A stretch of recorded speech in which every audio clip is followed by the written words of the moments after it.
Hi, welcome to my channel. Today I'm going to tell you the summary of a biographical film. The movie starts with a quiet and introverted teenager named Ian. He's in love with music, and one of his favorite pastimes is smoking and listening to music. One day, while he was in his room applying kohl to his eyes, his friend and his friend's girlfriend came to visit.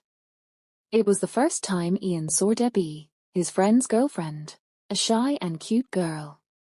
Ian was watching them as they kissed in his room, and then their eyes met.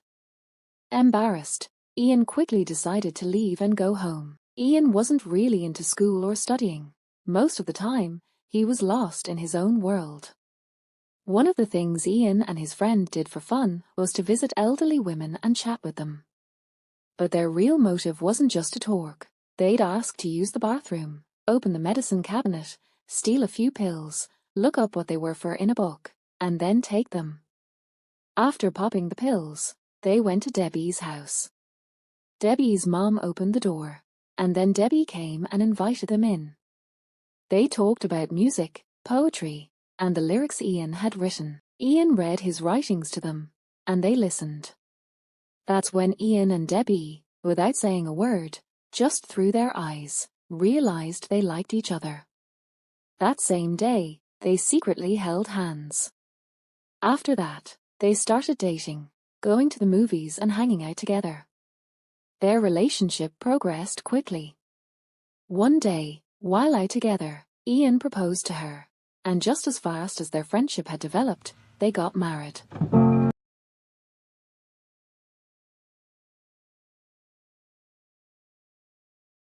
After getting married, Ian spent all his time at home writing poems and lyrics.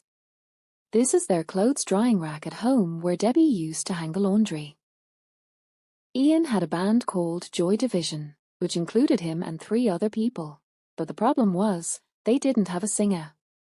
Ian worked at an employment agency, acting as a middleman between job seekers and employers looking to hire. One day at the office, he was interviewing a job seeker when suddenly a young woman looking for work collapsed and had a seizure. Ian was shocked and looked over at the girl's mother. The mother told him that her daughter had epilepsy. This incident deeply affected Ian and became the spark for one of his songs. He was working and had also decided to become the singer of their band. Ian was both writing the lyrics and singing them. One day, after a performance at a cafe, he told Debbie, "Hey, let's have a baby." Ian also said that he wanted to use the money they earned from the performance to buy musical equipment and rent a studio. Debbie agreed to spend the money on Ian's work. They had even prepared the cover art for their album before recording it, and had done a TV commercial. But the host didn't promote it properly, so Ian confronted him and argued with him. That led to them getting a live performance to prove to the host that they were good. Their performance was so good that a young man approached them and convinced them he could be their manager and make them famous. And that's how Joy Division got on television, which really boosted their popularity. After work at the agency, Ian would go perform. He truly loved music. One night, after a performance, on the way back home, he had a seizure. His bandmates took him to the hospital, and it turned out that Ian had epilepsy and shouldn't speak much. But he had no intention of quitting singing. He kept going. He went to the doctor and started treatment. He asked the doctor about the side effects of the pills, and the doctor replied, excessive sleep, nausea, hypersomnia, and vomiting. After starting the treatment, he would fall asleep at his desk during the day, which led to the institute supervisor confronting him one day and saying that having 2 jobs, referring to his singing, wasn't good and that he had to choose one. He no longer paid attention even to Debbie, who was pregnant, and started spending more time writing. After finding out he was ill, he began. They had started recording songs, and everything was going well for the band. One day, Debbie, who was pregnant at the time, went to the studio to see Ian, but she was met with an unpleasant scene. She saw Ian sitting close to a girl and chatting with her, which upset her deeply. That very night, Debbie went into labor. They went to the hospital, and Debbie gave birth to a baby girl named Natalie. But Ian's state after his daughter was born wasn't good at all. He wasn't ready to become a father.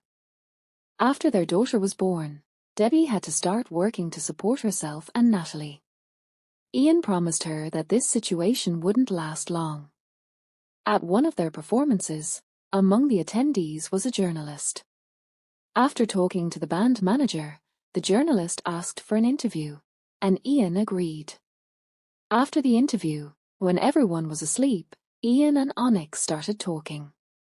That night, Onyx told Ian that she wasn't actually a journalist, she was doing it out of passion. She also told him, "You got married too young." Ian replied, "Getting married was a mistake." Ian was still trying to keep a relationship with Debbie, but one night, while they were having sex, he started crying.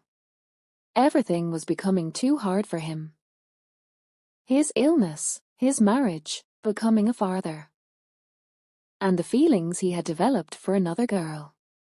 It was all eating him up, and day by day, he was falling deeper into depression.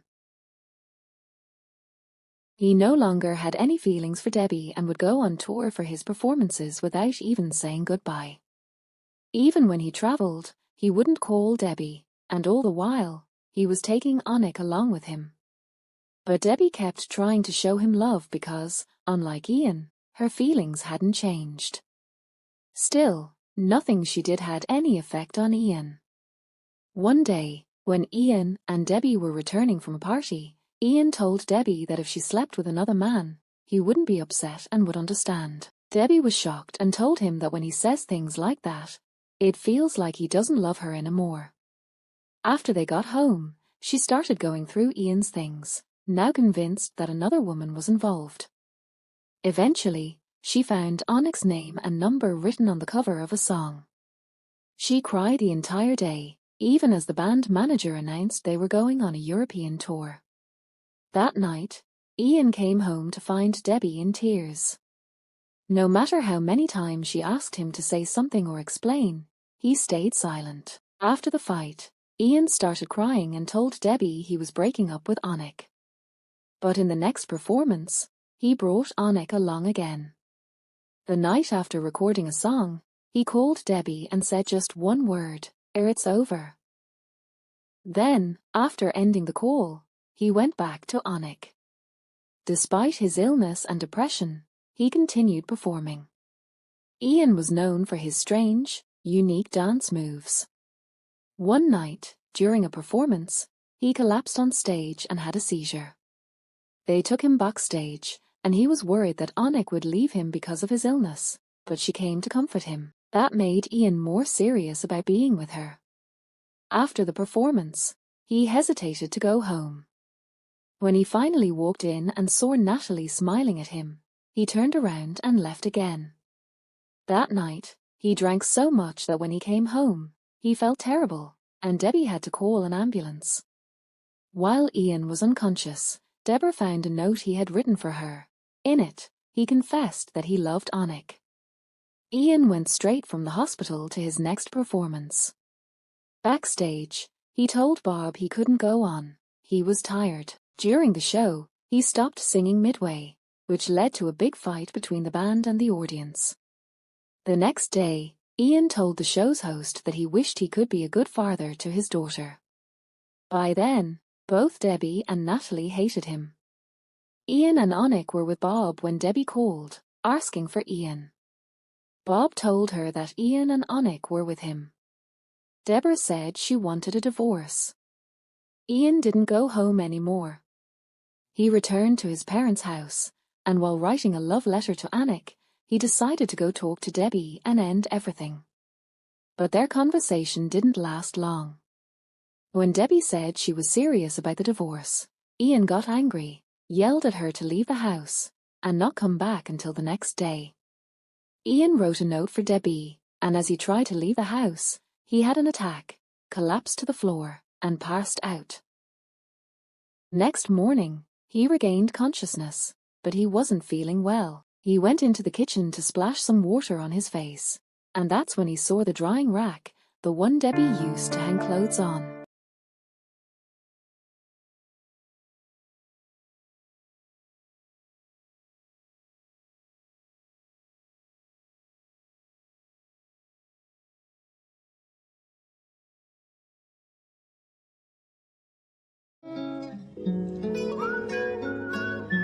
Eventually, Debbie returned home and found Ian hanging from the rack, having taken his own life.